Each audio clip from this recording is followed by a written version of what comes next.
Friends, ఈరోజు మా ఇంట్లో ఏం స్పెషల్ చూపిస్తాను వచ్చేయండి. వేడి వేడి అన్నం. ఈ హాట్ బాక్స్ లో నిజంగా ఎంతసేపు ఉన్నా ఉంది అన్నం వేడిగా అయితే ఉంటుంది.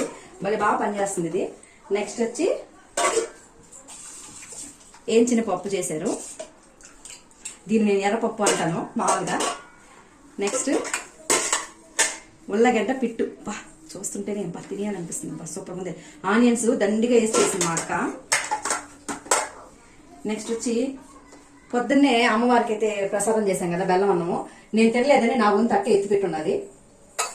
నెక్స్ట్ నిన్నది సొరకాయ పచ్చడి చేసింది, ఇది ఆ పచ్చడి ఉందంట, అందుకని అయితే ఇది కూడా తినమన్నారు. నెక్స్ట్ ఇంకో బావోళ్ళు అయితే క్యాసెట్ చేశారు, ఇది కూడా నేను తినలేదని ఇది నా వాట అంట. అన్ని వాటాల ప్రసాదమే తినేస్తే అన్నం ఇప్పుడు తినేది. ఇట్లుంటారు ఫ్రెండ్స్. ప్రేమ ఎక్కువైనా తట్టుకోలేము, ప్రేమ లేకపోయినా తట్టుకోలేము. నా పరిస్థితి తిండి పెట్టి చంపేస్తున్నారు మా అక్కోళ్ళు.